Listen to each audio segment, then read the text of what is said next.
All right, everybody, welcome back to Dadology. Once again, my name is Luke. And I'm John. And it is awesome to have you. Once again, I just want to thank you guys for continuing to listen. Yes. It's just been really cool to see all the different people from, honestly, around the world.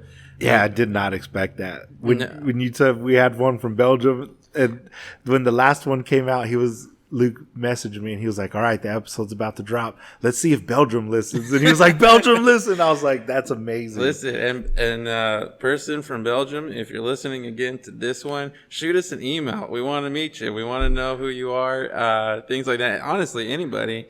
We're going to put down in the description here our email. So if you have any comments, any questions, snarks, whatever it is, please send us an email. We would love to hear from you guys. Let us know what you're thinking. Let us know what you want to say. And I think later on it would be cool, like, if you guys bring us enough questions that we could have kind of a Q&A section where we answer some of the questions that you guys give us if we don't already answer it. Yeah, if we don't already answer it, and nobody knows that we answered it except you, baby. Except you, yeah, yep. So. And so obviously through this, we know that God can do a lot of different things, and everybody goes through different times in their life and seasons in their life where you're just dealing with different things, and honestly, just even the age of our children. My oldest is 10. In a couple of months will be 11, and that preteen years, I have no idea what I'm about to get into, and she's already,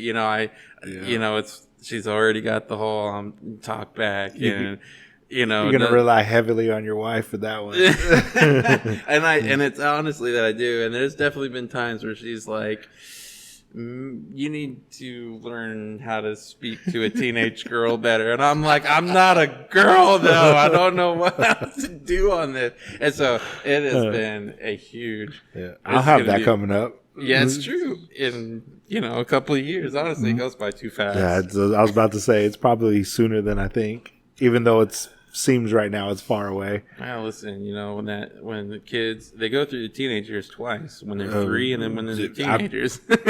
Yes, they do. I'm in it. Yeah, the three-nager, years is what my wife and I had called it.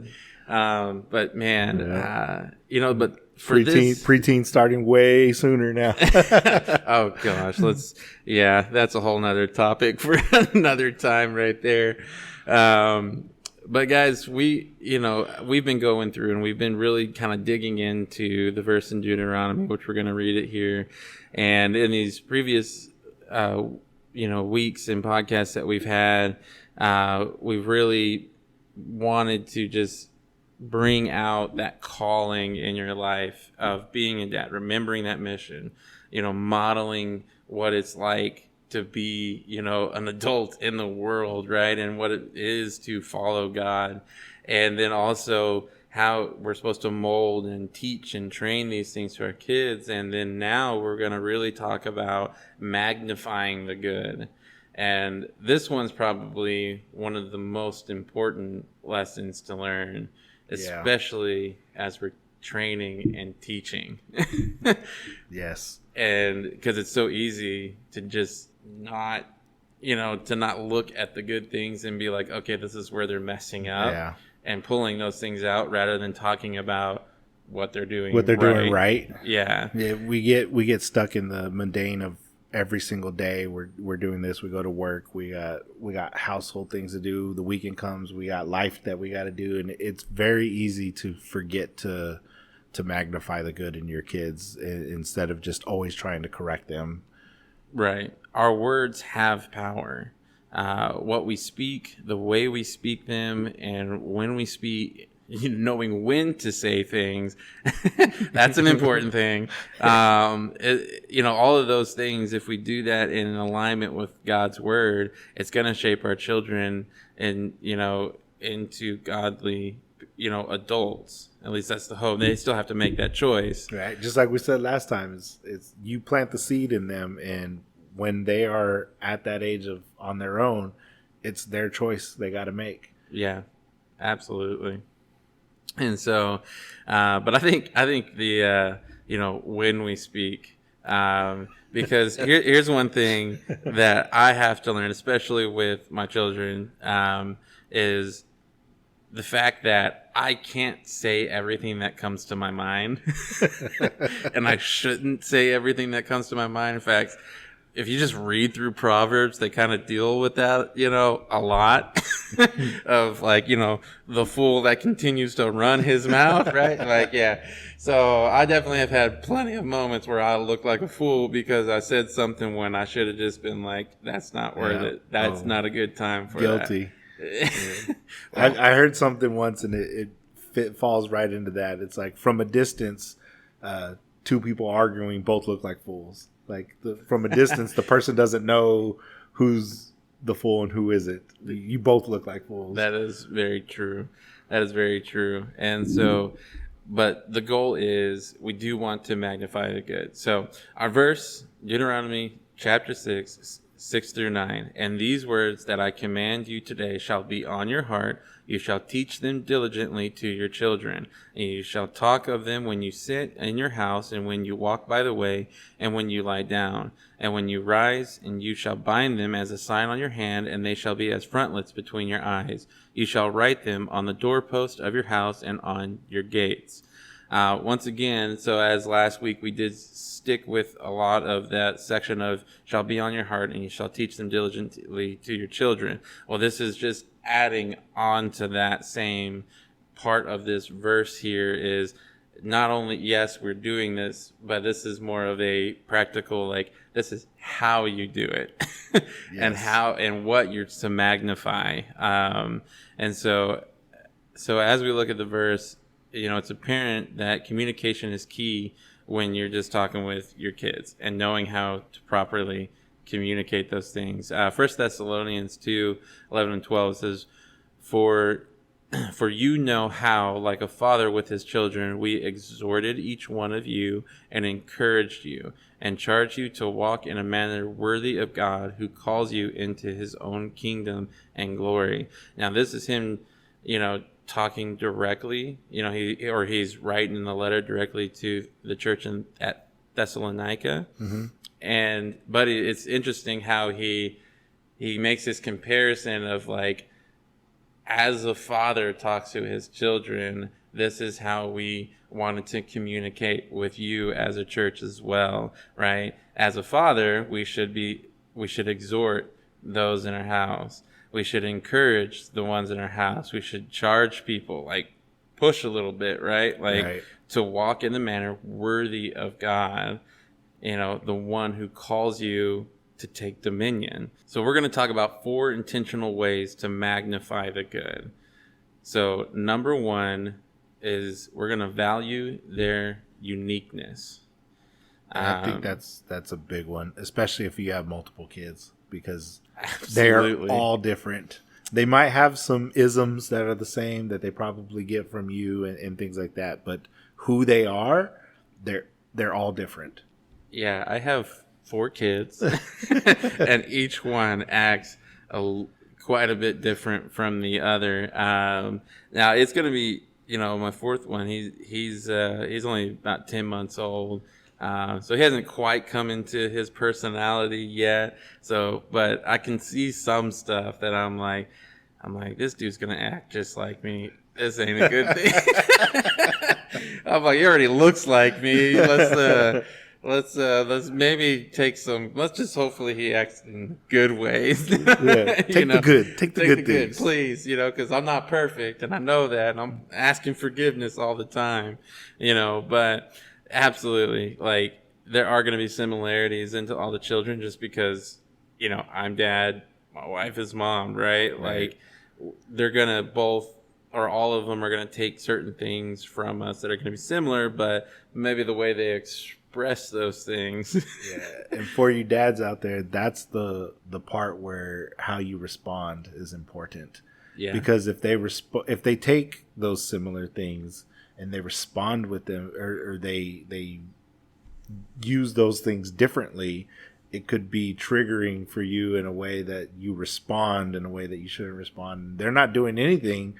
Just there's been times like with my daughter where she'll yell at one of her toys, and I'm like, that's not how we say it to you, but that's how a toddler then takes what you're saying in one way, and that's how they perceive it, and then spit it back out. And it's like how you respond to that is the most important part in that moment, because if you respond one way, it's going to crush their spirit, and they're going to be like, oh, I'm not going to want to express anything anymore because I can't.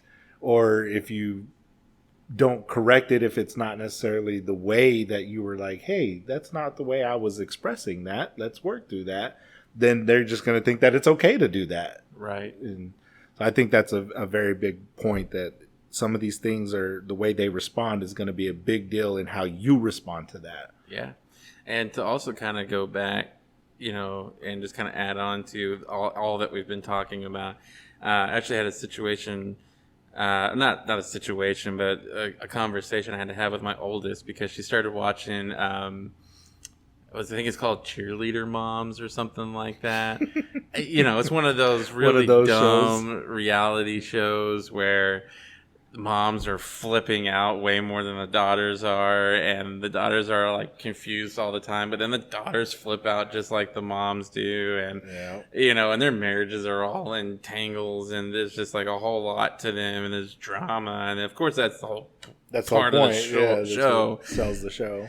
And she started kind of watching this, which with my oldest, she's at the age that she could see that and be like, and just know that that's just not how we act. Right, like she's heard it enough from us, seeing how we act, and know that mom and dad don't act that way, But I have a huge age, different age gaps, right? My child, who's 10, almost 11 years old, may be able to see that and discern and say, yeah, I don't act this way, but my 3-year-old can't. Right. So my 11, 10-year-old sometimes gets mad at me when I ban certain shows or movies and things like that from the house. And then I finally, and I realized, I was like, well, I hadn't really explained to her why, and this is, dad fail on this one, right? But then I kind of sat with her, and I was just like, listen, I was like, you might be able to handle this, but your 3-year-old sister can't. Right. And she will pick up on those attitudes and the words that they say, which those cuss words and things like that might be in there. Like, you can discern and say, I don't say those things. That's not how mom and dad talk. But your little sister, this is where you as a big sister have to step up and lead a little bit. And so after that conversation, it just kind of, I could see that it was like, oh, that makes a little bit more sense now. And then I was like, man, I should have said that a long time ago. Well, I feel like with that is sometimes as parents, we're like, I don't need to tell you why when I tell you that you need to do something. There's a reason why you need to do it. Because you just need to.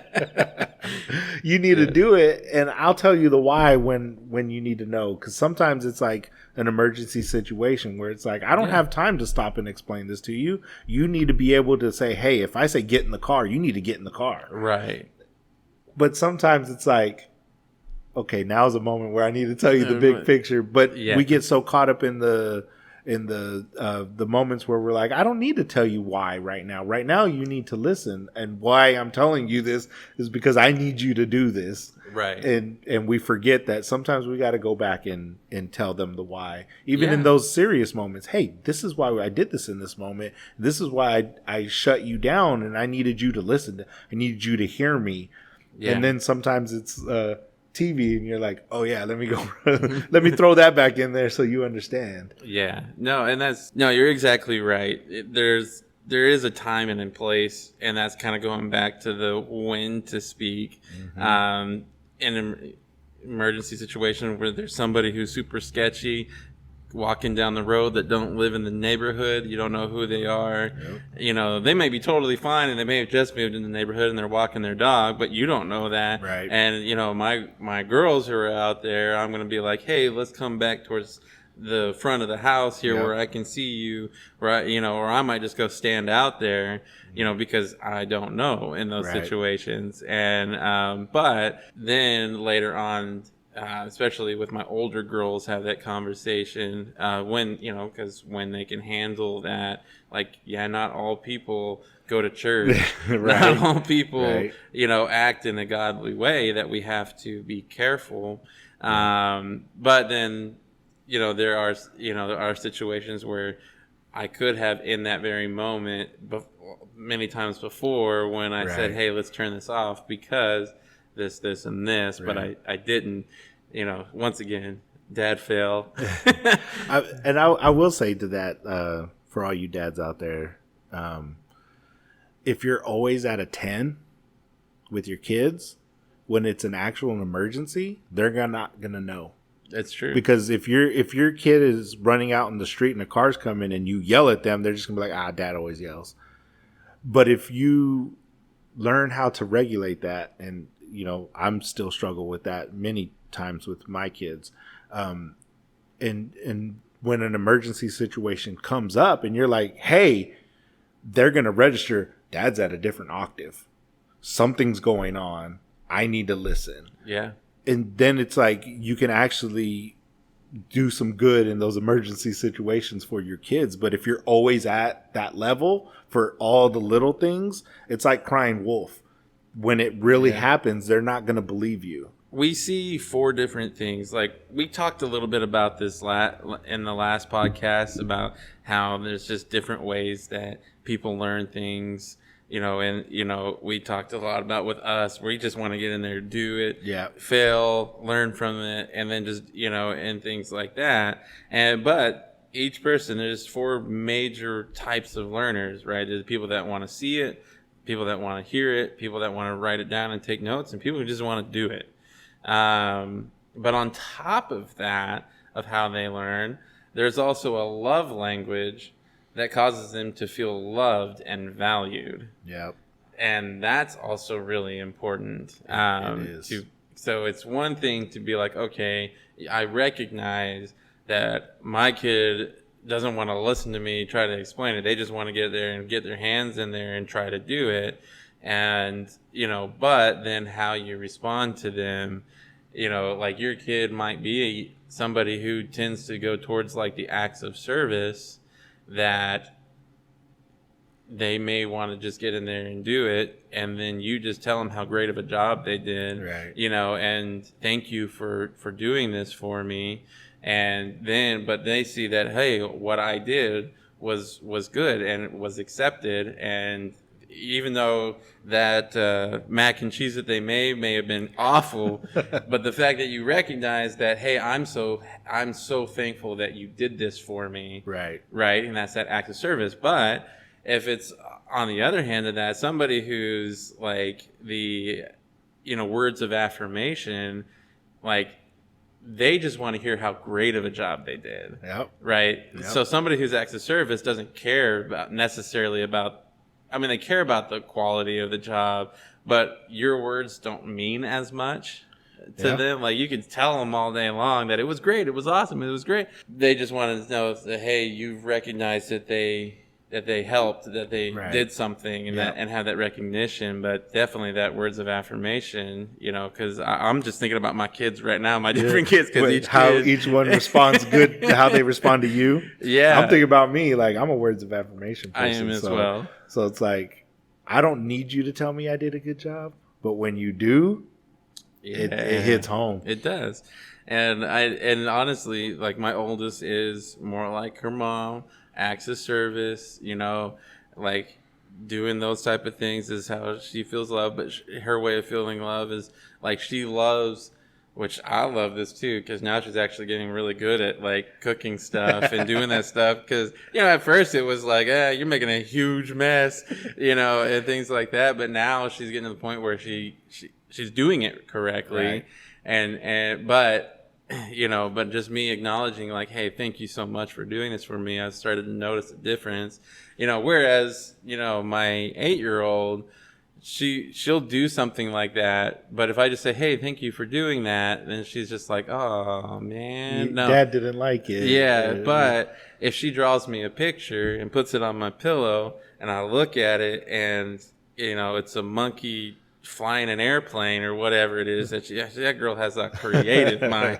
She's got, I think. She did one for Christy one night. She drew a picture of two dinosaurs having coffee in a coffee shop. Oh, I was like, "This is legit. awesome."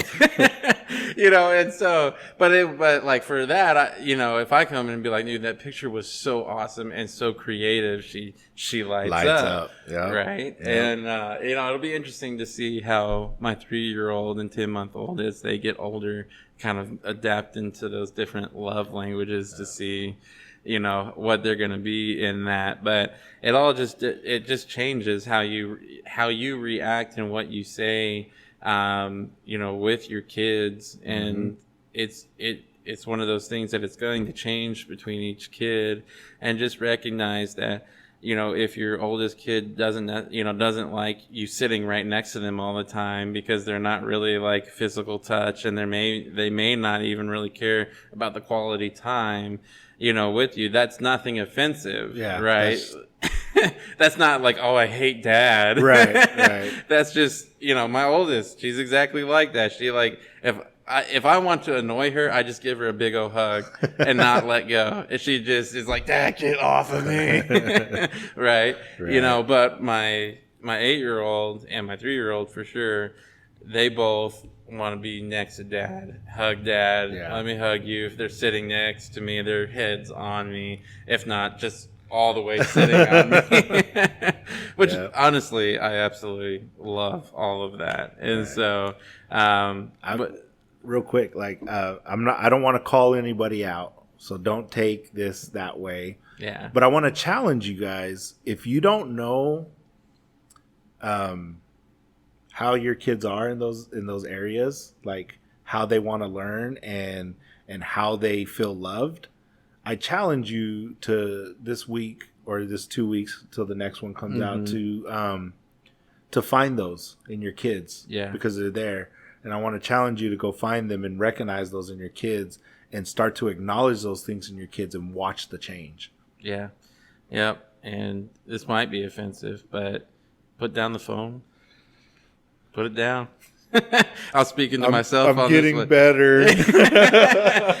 I mean, that's what it requires. It requires you to be attentive. It does. Turn off the TV. Put down the phone. Just get the electronics put away. I've actually have heard stories of men who have just completely done away with smartphones and all of that stuff, and they're like, "It's crazy. We actually talk in my house." And it's like, yeah, I mean, that's what it requires. Yeah. It requires that let's put the technology away. Let's turn the TV off, especially, dinner time. Make a point. No phones at the table. No phones. No TV on. TV completely turned off. Nothing going on. If you have music on, it needs to be calm music instead of like rocking out at dinner. Right. Yeah. But have it to where there is a time where you can sit and talk. Now, I get schedules can be crazy. Our schedule is crazy. Some people work 24 hours a day because of their job. Like, yeah. And, well, especially in like medical or firefighters, things like that. Those type of fields, absolutely. They have jobs that require a lot of time, but there is still time when you are home and when you can be attentive and when you can be there, that you need to really be intentional on. I have been working. I have been, yes, I'm kicking butt on the providing and giving safety to my family. But hey, I'm a total zombie when I get home because we're exhausted, right? But this is where strength of the Lord got to come through and say, actually, my real calling has started when I walk through that front door. Right. And that's my kids. And to that, most of the time, and my wife pointed it out to me, and it hit me pretty hard. I didn't say anything, but inside it hit me hard. Is my wife just told me sometimes she's just looking for your eyes. Yeah. and it stung, because it's like, honestly, dude, if you give your kids like 10 minutes of undivided attention, alone play, like where they just play with their toys and they don't need the attention, is a lot faster than if you're like, give me 10 minutes, give me 10 minutes, give me a moment, give me, like, that's when they're like, no, I need you, no, I need you. But like, sometimes if you just give them that 10 or 15 minutes, that's all they need from you. And when my wife told me, like, she's just looking for your eyes, it hit me so hard, because I realized, like, I'm not even looking at my daughter, but I'm responding to her and I'm doing these things, and I'm just like, dude, it hurts so hard, because it's like, what is so important that my daughter can't see me look at her? Right. Yeah. And I work from home, and with my job, with being at home, and we homeschool our kids, so our kids are always there. And it is so easy for me to take the whole idea of like, okay, I'm working right now, I need to focus on this task. If you come up and talk to me and I say, hold on a second, it's because I'm trying to finish this task. But it's so easy for me to take that and still use that even when I'm not working. You're not working. To be like, hold on a second, I need to, I do a ton of things here at the church, and there are, and I try to separate, when I'm working, I focus on work. When I'm doing church stuff, I want to focus on church stuff. But then it's like, but there are times where I've kind of recognized, like, I'm getting irritated with my kids just trying to get my attention. And while I'm trying to send out a text, even though it might be like ministry stuff, but then I kind of go, wait, hold on. And then I'll shut my phone off and put it down, and I try to make it a point to, especially with my 8-year-old, because she won't let me look away from her anyway. That, and she's even like, lifting my head up, right? Yep. Like, Dad, look at me, which is one of those, like, I kind of went through a very similar thing just a couple of years ago on that, is I need to look when my kids are talking to me, and I've even told my kids, like, when I look at you, you have my undivided attention.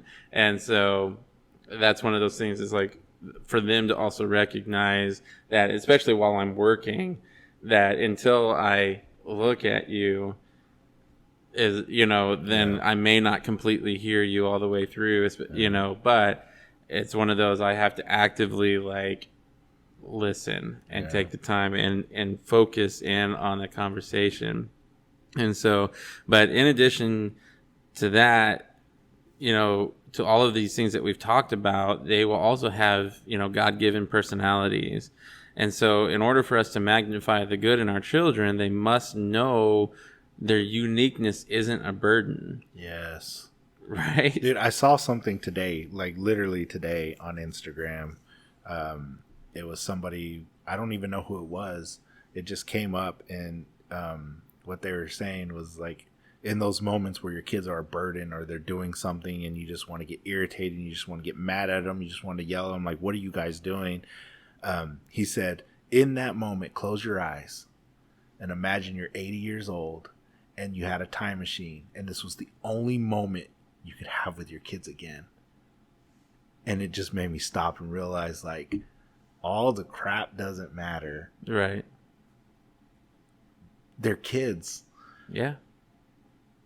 Yeah, you'll never get this time back. God has designed them with who they're meant to be. He's created them to succeed, to take dominion, and wherever they go, and that uniqueness will have to be guided and trained just like other aspects of parenting, right? Yep. And we need to refuse to allow culture to speak lies over our children, no matter what it is, right? Mm-hmm. Like, culture, if you just sit down and watch some of those Disney shows where the parents are idiots and the kids are the smart ones. All of them? All of them. And it's a lot of them. Well, and it's not just Disney shows, right? But it's any of those kind of kids sitcom style, shows. They all do that. But even now, every movie you watch, there's some, sexual preference thing that's coming through, and everything. Yeah. They're pushing that agenda very heavily. And that's one of those things that we as dads, we have to refuse to allow that to be the bigger voice in our family. And otherwise that is what's going to come out. And so life is a gift, and it's our job to train their uniqueness, right? Yeah. So my 8-year-old has a very loud personality. She will talk and talk, and one day she's going to be a great leader, and she's going to lead people, and she's going to push people to do great things. But right now, it just comes out in a whole bunch of emotional way that I need to go, hey, I understand your feelings are valid right now and that you are angry, but when we get angry, we need to respond in this way and not screaming. Right. And so that's where yes, she is a very loud and talkative person. And right now that is coming out in a very emotionally driven kid way. Right. That my job as a dad and my wife as a mother, for us to look at that and be like, you're responding this way, you need to respond this way instead. And right. So our next point here is we want to speak to their purpose and not their lack. That's a big one. This is a big one. Most dads that I've known have always just been like with the sports dads, like you can drop 100 points in a basketball game, but your dad's gonna always tell you, like, you missed this block, you missed this layup, you missed this free throw that could have won the game. It's like, go ahead, right. But Dad, did you see I'm the highest scorer to ever play at our high school? It's like, it doesn't matter, like, you did this. Yeah, or like the baseball, like you're holding the bat wrong and you struck out every time, and it's like, yeah, but I made the diving catch that won us the game. Doesn't matter. Like, yeah. And that's like, I grew up like in the 90s, and like that was a big thing. It was just like, these are all the things you did wrong. Good job, knucklehead. Yep. And actually a lot of 80s movies really kind of dealt with that toxicity as well. Yeah. Having that dad that was just over, which I don't, obviously they do it in a very they do it. Their response was also very toxic in those movies and stuff, and how they responded as well. So I'm not using that as an example as to let's do it this way, but more of like, that is something that has been recognized and has, I feel like culture has been doing, especially through the church, been doing a good job of kind of reducing that, but it's kind of swung to the other end of that, where now is, we have dads, a lot of dads are just super passive in doing anything, and they don't say anything, and they don't do anything. Yep. And so as a culture, we've went from super overbearing, you have to be the best at everything, and if you're not the best, you're not my child, to I love you and great job and you did absolutely nothing wrong ever. And it's like, that's not right. That's not what we're saying either. It's like, in the sports metaphor, because it's easy, it's like, acknowledge those good things at the game, after the game, especially if they won, because they're excited. Be excited with them. And then when you're practicing with them during the week, like, hey, I noticed this in the game, you did this, and I noticed this happened when you did this. Let's work on that. Yeah. Instead of the game's over, you just won, and I'm going to kill your high with you suck and you did this wrong. Right. Yeah. And it's finding that balance, and then going back to the last one, is molding the clay. It's finding the balance and shaping who they are and embracing their uniqueness. Yeah. And it is really easy, to see what they are lacking over the purpose and greatness that's inside of them, and we do this as dad. It's just a natural thing. And honestly, probably a lot of just how we were raised. to bring that forth over the purpose and greatness. But I mean, obviously, we will forever be older than them. We will have experiences. We've developed some understanding, and we want to give it all to them, and we can when the time is right. But we also have to remember, like, God has called us to train them, not fix them. Like, fixing our children implies there is a problem. Yep. Right? And so we're not here to fix them. God's the one that does that kind of stuff. Right. That's the Holy Spirit. Right. And that kind of stuff when it comes to changing those things and taking the negative out of their life. And he may use us in conversations and in good timing to help, in that endeavor. But it's not our job to fix. It's our job to train up our kids.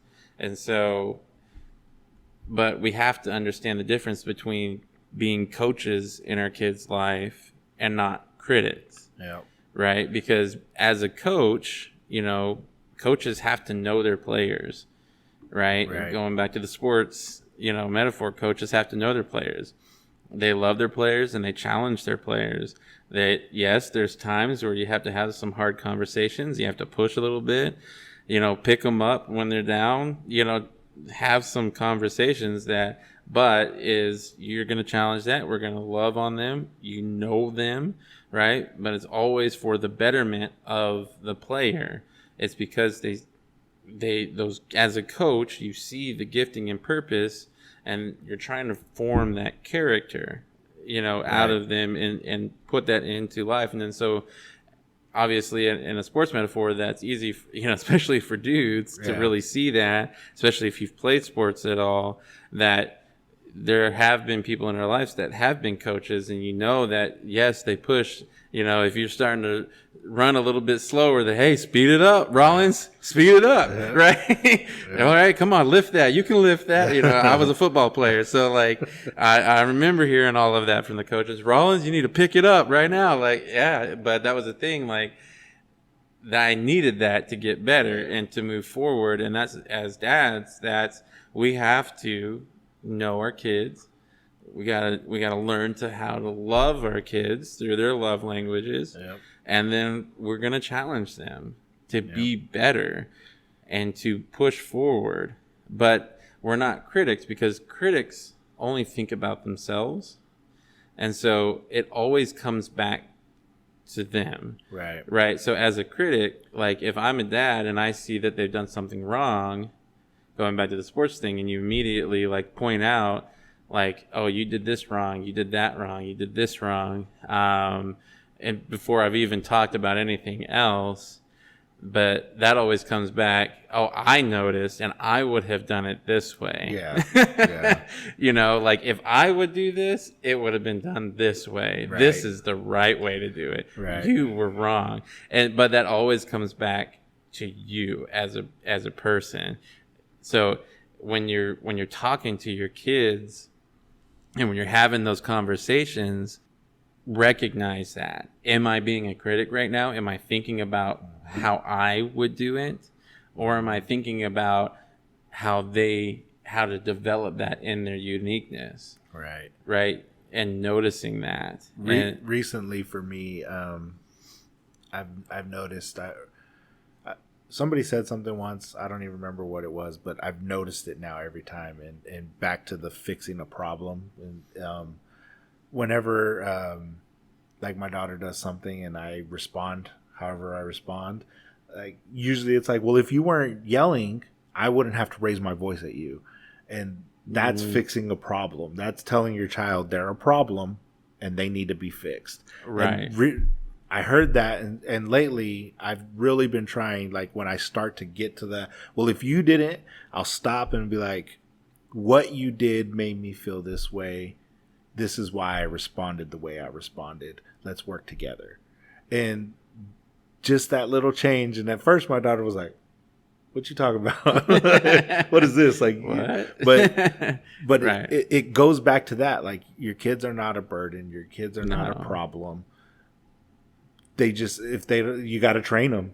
and you got to coach them, and sometimes you got to take you out of it. And like in those moments, I have to take myself out of it and be like, if you didn't do this, I wouldn't do this. Well, that's, like you said, putting it back on me. That's me giving myself whatever credit or however I feel is more important than how you feel, and stopping and just being like, this is what. And then it just goes back to communication. And then that's when you as your kids get older, they're like, oh, if I just talk to my dad and break down how I'm feeling. Because when they're kids, screaming and yelling is how they get out the emotion, because they don't know. They don't know how. But if you be vulnerable with your kids as they grow up, they will learn to be vulnerable with you and actually communicate back to you. Right. No, but if you've noticed like a distance, especially if you have some kids who are a bit older, you know, maybe you're starting to nose some distance that's being produced in, you know, between you and your kids. And that could, you know, because as a critic, even though you believe that you are trying to help, like we are, like even if we are doing that, we still believe like, oh, I am trying to help, you know, but in the end, you are just producing that distance. Yeah. You know, and because you're trying to push for this perfection over like the value and purpose and the greatness that's inside of them, then you're just going to push them away. Exactly. And, you know, as for my 10-year-old who's almost 11, you know, there's been times where it's like, you know, she has said it's hard for me to talk to you, and then that's when I have to recognize I am being more of a critic and not, you know, and not a coach and somebody who is trying to better them, but just trying to make them look better so that it makes me look better, you know, and that's just the whole wrong way to go about it. And nobody's going to be perfect in any of this. And so, but point number 3, you know, be the number one encourager in their life. If you aren't, somebody will. For all of these things, if you don't do it, somebody's going to do it. Yeah. And a lot of times, especially if your kids are in public school, things like that, it's going to be their friends. Oh, yeah. It's going to be teachers. It's going to be coaches, which isn't necessarily always bad things, you know, but especially with friends, they're just as immature and they don't know things and they don't, you know, and so if they're friends, you know, honestly, there's a story in the Bible that this makes me think of. So if you've ever read through First Chronicles, there's about 20 chapters of, or I think it's either 10 or 20 chapters. Those first chapters is all going through all the kings, just this genealogy of this person reigned for this long and they did this, you know, and in this I love reading through it. I know a lot of people are like, oh, this is really boring. It's tough. But I love reading through it because throughout all of it, there's these interesting little snippets of things that they just add that don't seem to really make a whole lot of a sense. And like, it's like an interruption in this kind of this king and this king and this king into this, oh, here's the story of this like kind of side off thing. And okay, back to this king. And one of these is an interesting thing of where one of the kings, you know, the father dies, the current king dies, and this king grows up and he comes in and he's young. He's really young, and he has all of his father's advisors still there giving him good wisdom of how to run this country, but he also has his friends just talking in his ear about just silly things, right? And he chooses to go to what his young, inexperienced, very lacking in wisdom, and go after what they had said, which was completely, we're talking steps of murder and the Bible's real, y'all. Yeah, I mean, this king decides to murder people. In fact, all of those old advisors gets rid of them. Spoiler alert. Yeah, spoiler alert. So definitely go and read through this. But it's, you know, he ends up bringing all of his friends, his buddies along to go through all of this. And then, of course, like almost immediately, here comes this other nation, right? Like he comes out from under the protection of God, and here comes this other nation that comes through, and he ends up getting, nation of Israel ends up getting conquered. They lose those battles, and then that's the end of his reign, right? In those moments, and then they go through a couple of kings and things like that, and it continues with all of that. And so it's really interesting, though, like in that same concept of you need to be that voice of wisdom in your kid's life, and over their friends, because their friends are inexperienced. They don't have the wisdom of life that you and other men in the church. You need to be active in a local church, because those men are going to help you out. Yeah. Trust me, there was, growing up, I remember some of those old guys being like, "Luke, what you doing?" "Nothing." I couldn't get away with anything because they would have been telling my parents. Right. And so that's the thing. Get around some of those people that are going to pour wisdom into your kid's life. You pour wisdom into your kid's life. And so when their buddies come along, then they will have a choice.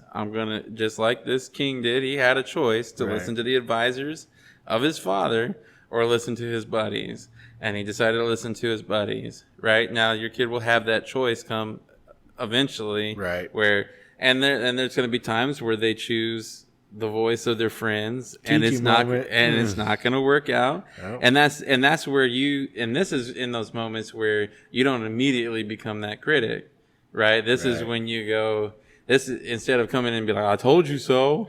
You should have listened to me." That's my bad. Hey, I'm just as guilty of doing things like that as any other dad is, or husband, honestly. Like, it's so easy to get in those because it's like, yeah, I was right, and that pride kind of builds up a little bit. We need to knock that down. Sometimes being right isn't a good thing. Yes. And so when those moments inevitably happen, then that's when we can have a choice of coming in and showing love like God showed love to us, and and just loving on them in those moments, and then in time have that conversation of, you chose this, these are the consequences of this. Yep. We need to deal with this, but I'm here for you the whole way. We're going to work through this. It's going to be tough. It's going to be challenging, but here we go. Yep. There are consequences for all the actions. So at whatever age or season of life you find yourself, never stop cheering them on. Don't just feel deep emotions and feelings, like, say them. Yeah. Put it out there. And say, "I love you." For a lot of you older dads out there who probably grew up, you probably didn't hear your dad say "I love you." He probably did and showed you through actions, but he probably never said it. Yeah. Or it was very rare when your dad said "I love you." So don't do, how that made you feel. Don't do that. Say it. I try to say it to my kids all the time, especially like my son. I'm always like, "I love you. I love you. I love you. Yeah, I love you." Annoying. Like, I'm going to say it till they're noisy so you get it, because and he'll be like, "I know." And I'm like, no. I love you. I love you. I know. Yeah. No, you don't. I love you. Right. Yeah. But yeah, I definitely say "I love you." I think the big one, and this is one in, newer generation dads are, I've seen kind of struggle with this as well, because, my dad wasn't one that shied away from saying "I love you." And I'm really thankful for my grandfather on my dad's side of the family, because he was a very good, strong, kind-hearted Christian man. And he's, a role model in my life, very much so. And he was never one either to shy away from saying "I love you." And having those words that would come out, but one thing that I will say, and I love my dad to death, but one thing my dad never did say to us was, "I am so proud of you." Right. And that's a big one, because that's uncomfortable to say. It shouldn't be. Yeah. But it kind of is. It is. And I mean, all these things can be uncomfortable for guys. It's true. Yeah. So. Saying I love you. But, for me in particular, saying like, I'm so proud of you. And even hearing people say that to me, it totally throws me off because I'm not used to hearing that. And, and honestly, I've noticed that when I started doing that and saying that more, like for my wife, like it's been a lot easier to do it with my kids as well. Right. And that's kind of going back, like you start with, yourself and working on yourself, and then you work on your marriage and that relationship there, and then all of that's going to come in and be much easier as you work with your kids. Well, one place I know for me it's difficult to say is with my little brother, and it's just because we had the relationship that we had growing up, and now we're both adults, and he's doing his own thing, and I am proud of him. But I've noticed that even with that, the first time I wanted to tell him I was proud of him, it was difficult. And I'm like, I don't want that to translate into my kids and into my wife when she does something like it's going to be difficult if you don't do that. But like now doing that, and then I look at like when my little brother does something, I'm like, man, I'm proud of my little brother. Mm-hmm. Yeah. Even if I don't like it or I do like it, that's not the point. The point is I'm proud of you. And then that translates into my kids when it's like when one of them does something, it's like, hey, I'm proud of you. And it gets easier because it's not that you never were proud of that person. It's saying it is the hard part. But once you do it, and then it gets easier, and then you can now, and if you do it now where your kids are young, expressing those emotions, it's like I tell my daughter now, it's like, you're allowed to have your feelings. You're allowed to have your emotions. But how do you express them to me? If you're not being kind, it's not okay for you to not be kind. So doing those hard things, especially if they're old enough to recognize that that's hard for you, and it's getting easier, allows them to also then start expressing those feelings back to you when they have them, because it's probably hard for them too. And you're the model. Right. So you have to be able to do it as hard as it is for them to see that it's okay to do that. Yeah. Part of this is going to be discipline. We're not talking about like punishing our kids, but disciplining your kids. And I do want to also kind of speak in, because when we've taught this content here at our church and we've went through this we've had some people that have come out and said, I don't want to have any part of the discipline. I don't do any of that. Most of that all ties back to because their father was abusive, either physically or verbally. And there's fear of that coming out in them. Yeah. And I really want to press into this, that it is absolutely necessary for dads to be involved in the disciplining of your children. This is not something that is just on your wife. Yeah. It's never intended for that. And I say that because I know that this is a very difficult thing, especially if you've had abusive parents. Everybody wants to be the fun dad. Right. Especially if you're in a household where the dad works and the mom's home with the kids, and they're the ones that literally are disciplining the kids all day long because they're with them all day long. And then you come home and you want to be the fun dad. You don't want to then be like, okay, this happened, I need to discipline the kids. But you have to be a part of that. And you'll notice a difference in your relationship with your wife and your kids if you are a part of that, because you are called to lead your home. And if you're not a part of this key factor, you're not leading your home. Right. No. Yes. But I also do want to kind of dig into the difference between discipline and punishment. And because discipline is something that it's what you do for a child, but punishment is something that you do to a child. Right. Yep. And so to magnify good, there's going to have to be some moments where you have to discipline. You're going to have to dive into those conversations. We just can't be passive in that, right? Like, I think just not doing anything is worse than... Right. And so whether you spank your kids, or whether you choose to do more of the, what do they call it, the gentle parenting, or I don't remember the exact name of it, but it's just more of conversational parenting, I guess, is better, of where you kind of talk your kids through those emotions and through those mistakes and have those conversations rather than going to a physical punishment. Or maybe you're a mix of all of it, know. Well, it comes back to the very beginning of what we were talking about here. If you know your kids' love languages and you know how your kids like to learn, then you'll learn how to discipline your kids. Because you're like, if you don't know their love languages and you don't know how they learn and you're not paying attention to who they are as a person, when it comes to discipline, you're not going to get through to them no matter what way you try to do it. And but if you start to learn who your kid is and you start to learn what triggers them one way or the other way, or how they respond to certain things, then that discipline then becomes a lot easier, in the sense of, I know how to get through to my child. This was not okay.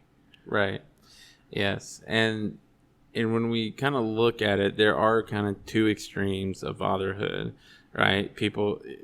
One extreme is, I love to discipline, and the other one is, I hate to discipline. But ultimately, discipline, having that moment with your kid is just necessary. But we don't want to be either one of those, right? Like, because we don't want to be so much into it, because, especially if you have daughters, there are just going to be things that your wife can say to them and talk with them that you just won't be able to. I was literally about to say that. As soon as you were, right before you said that, I was like, if you have daughters, sometimes mom's got to do it. Yeah. Because absolutely. I'm not a female. I have no idea. Right. And I'm learning that with my 10 and 11-year-old right now, because I'm like, when my wife calls me out, and it's like, you're going to have to learn to talk to a girl teenager. And I'm like, I don't know how to do that. I'm going to have, so it might be sometimes where I just kind of observe how she's having that conversation, and then kind of learning that, but also talking to other dads who's already had kids that go through that stage, and, where they went wrong and what they did right, but you have to kind of learn all those things. This is what's going to happen. What's going to happen to Luke is going to be what happened to my parents. So me growing up, my parents were really strict with me.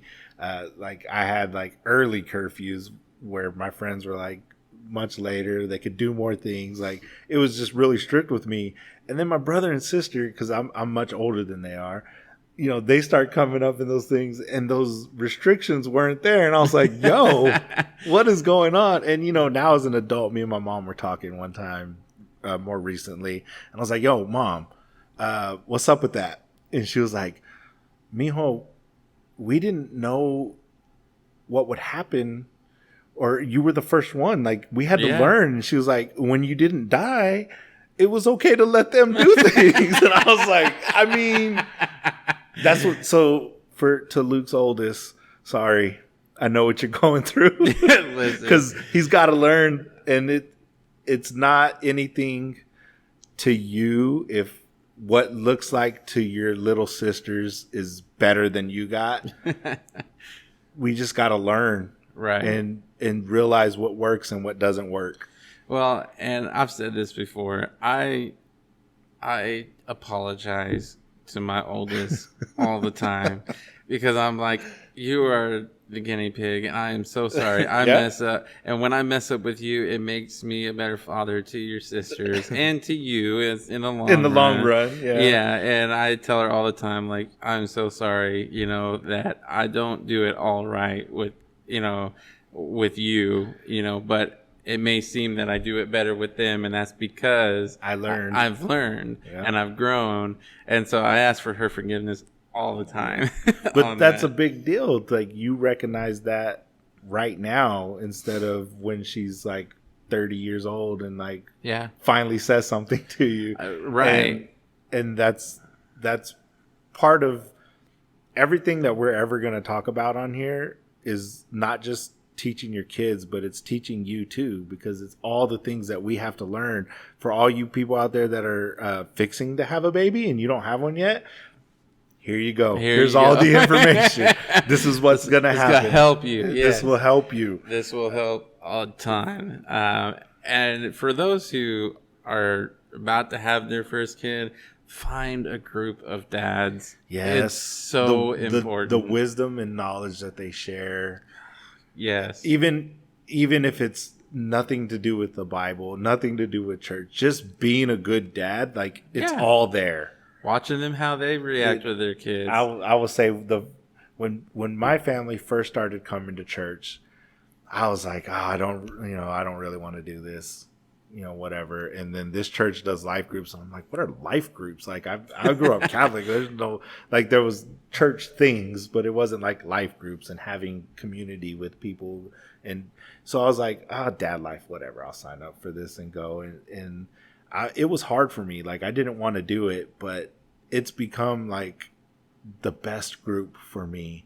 Like, there was many times in that first group where I sat in the parking lot and I was like, I don't want to go in there. I don't know these people. I don't care.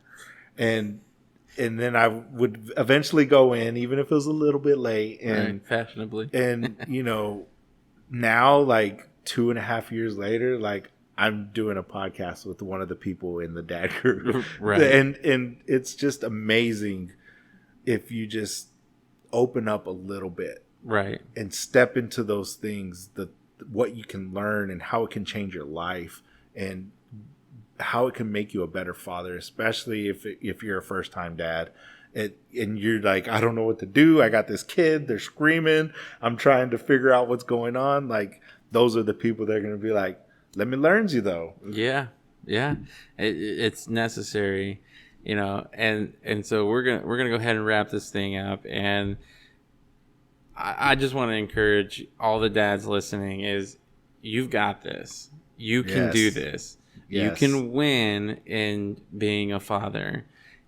Even if you aren't married and your kid and you have split custody, things like that, I encourage you, be the best godly father that you can be to your kids in any situation.